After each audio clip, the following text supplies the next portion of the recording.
Like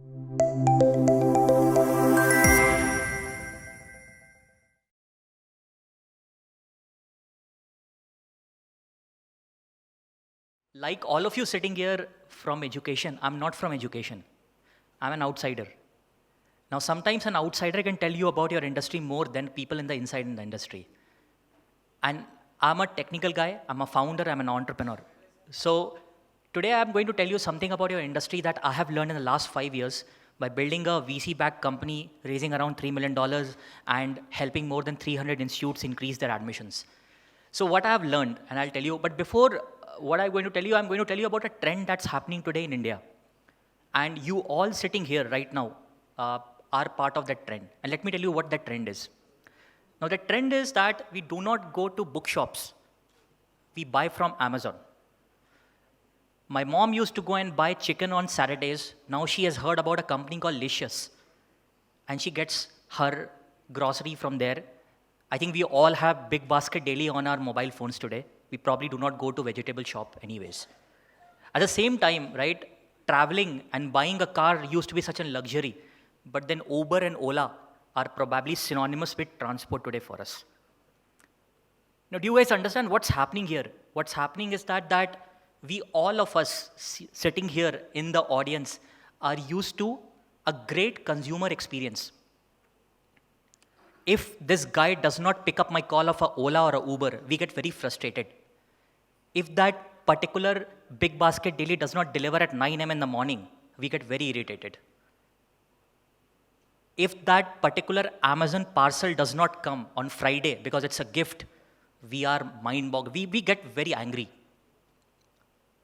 I hope all of you are with me. Now shift this to the kids and the parents who are your customers today. Now, leave aside traveling, leave aside buying grocery, leave aside going from a place here to place. It's about their career. And it's about a choice that they're going to make and put that faith in a lot of educators and education institutes today in India. Do they not want a great consumer experience during their first touch point with you, which is not learning pedagogy, but during the admission cycle? This is something I'm going to talk to you about today, that we really need to understand that we need a digital first admission experience, not because Abhishek is talking about it, but because we live in a world where every individual aspires for an awesome consumer experience. Because we do that. And that's exactly your parent or a Gen Z kid also expects from all higher education, every edtech company today in India. So with that as a context, I will start and talk about that, what we have learned in the last 5 years. Putting everything in automation, putting everything in autopilot. Finally, in India, a parent and a student looks in the eye of a counselor, and a counselor empathetically looks in the eye of the student and the parent. And then they ask them the question that, what is your fear? Do you want to become an engineer? Are we the right people to teach engineering, or do you want to be trained in something else? There's a lot of counseling and human empathy involved in the admission process. And I want to tell you as a technical guy that no technology can take it away. Technology can always accelerate the process of how a counselor or an admission member or an academic is talking to a parent or a student. We cannot take it autopilot.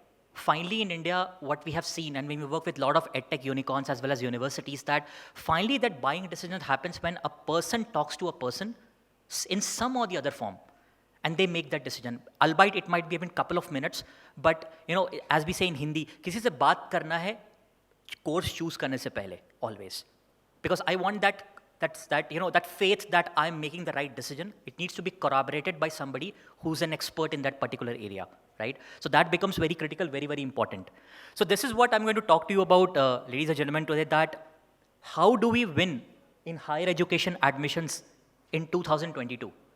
And I can tell you that all of you sitting here representing your education institutes, you all can win.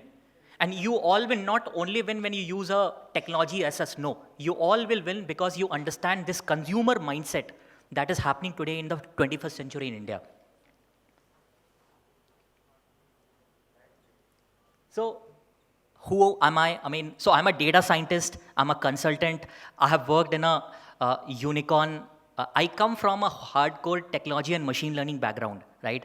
But I'm also building this company called ExtraaEdge, which is helping some of you and many of you, digitize their entire admission experience and create a very amazing consumer experience for all your customers who are not in this room, but outside all across India.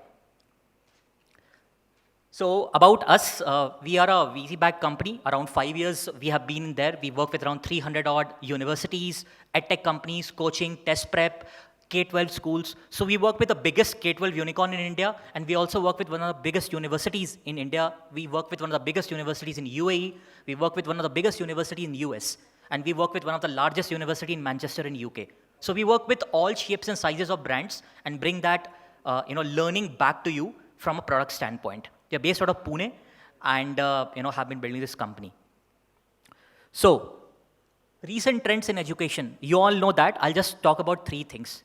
It's hyper competitive.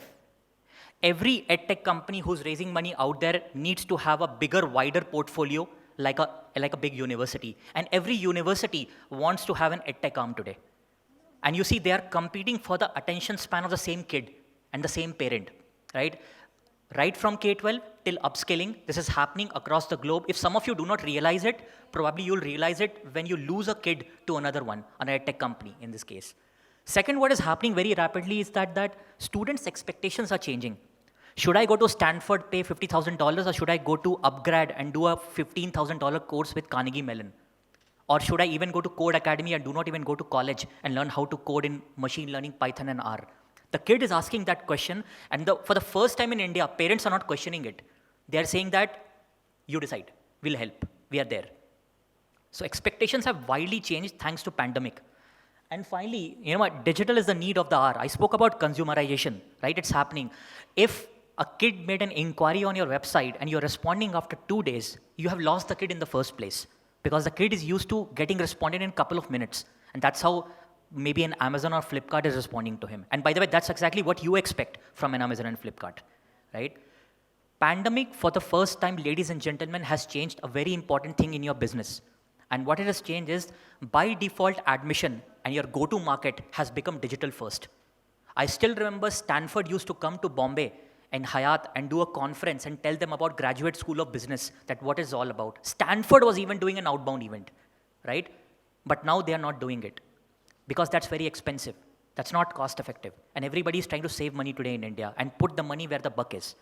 So your industry will do sales going forward in the future on digital. And we all as educators need to understand this new narrative, and which I'm going to talk about. So what does this new narrative looks like, right?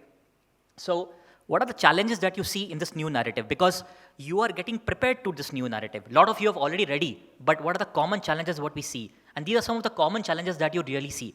First is that, how do we provide a digital first, mobile first student experience? How do we make sure that we are effectively communicating to a kid? So a kid applying from Munger in Bihar, whose father is a lower middle class guy, what communication should go to him as compared to a guy in Bangalore who lives probably in Indira Nagar? What should go to him? Probably you're sending the same communication to both the kids and parents. I mean, it will not work, right? More moving forward, like, you have to advertise across digital, social, ATL, BTL, hoarding on airplane brochures. You will do everything, right? How are you making sure your brand is one and every inquiry is reaching out to you and getting assigned to the right person in your organization? And finally, last but not the least, how do you as an executive, as a leader in your organization are able to answer 3 fundamental questions? Which are the courses doing well? Which are the courses not doing well?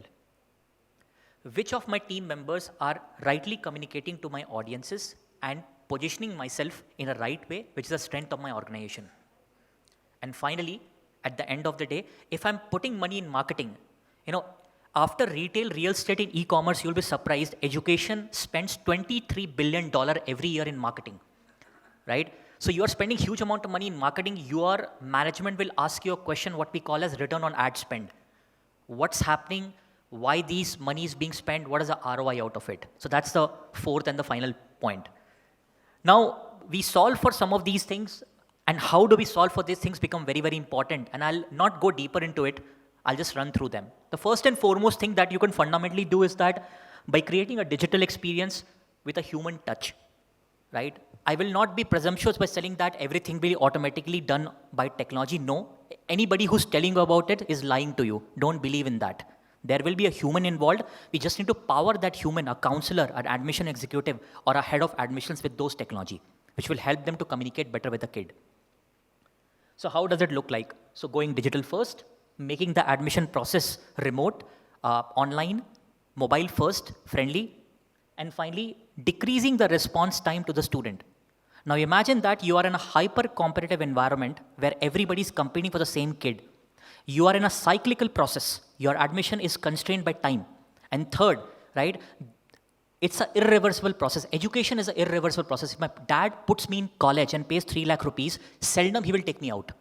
So I'm sold for 4 years. So these are your 3 realizations about your education as a business, which you really need to remember, and then you need to develop your go-to-market digital strategy according to that. Moving on, very important, communicating without being tone deaf. Very important, right? If you have a gender diversity in your institute and you're targeting a gender ratio being balanced, then how do you communicate to a parent with 2 daughters? Is different to how you communicate with a parent with probably 2 sons. You really need to understand that, and technology can help you to do that at scale. And finally, relevant messaging. It's a brand game. You are better, and there's a kid sitting in India out there who's fit for your institute. You just need to identify that kid, right? Everybody does not go to IIT or IIM. I did not go there.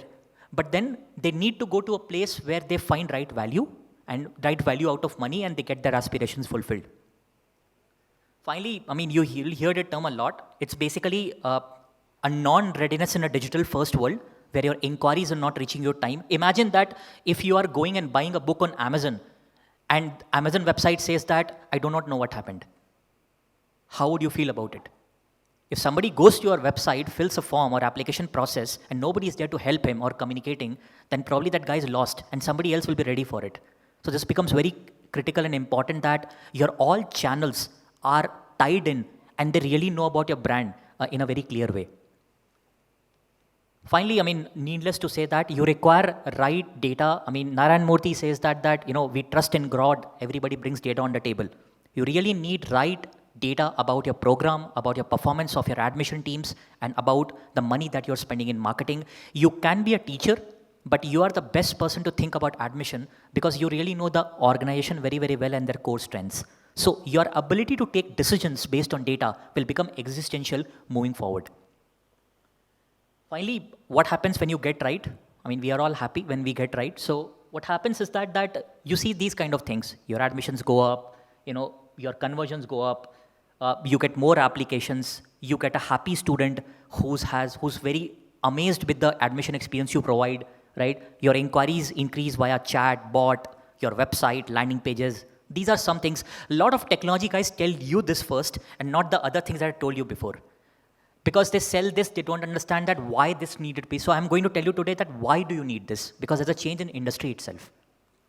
Finally, how we help. So we have a suite of products which help you to be digital ready. Products like a CRM, marketing automation, chat, application management system, and WhatsApp, and so on and so forth. If you don't even remember this, I'm perfectly okay with that. But the important bit is that we can really help you where you really understand you need help. And you really need to give that particular kid who's somewhere waiting outside with a parent a wow admission experience in 21st century. Again, when success happens, these are some of the things happen. So I thought of not putting logos, but conversations what a customer has today. So some of the people like in BITS Pilani, in Manchester Metropolitan in UK, PP Savani University, one of the oldest university in Gujarat. These are the new age guys who are running admissions and run their own management. And these guys are bringing these technology into their offline and into their universities and taking the admission experience to next level. Finally, I'll leave you with a simple note that people like ExtraaEdge are there to help you, but then you really need to be ready for that help. You really need to be sensitized to that help. And you really need to put money at the right place. In business, there is a saying that you always put money where the buck is, right? At the end of the day, education's kind of karma is to deliver great learning outcomes and career outcomes for the kid. But at the end of the day, education is also run like a P&L thing. Somebody needs to submit that bottom line and top line to the management, and they need to run the organization like a well-orchestrated machine like a corporate does. And for that, these are some of the go-to-market realities of the 21st century that you all need to embrace. And people like us, ExtraaEdge and Abhishek, are there to help you. With that, thank you very much for being a patient audience, and over to the organizers. Thank you.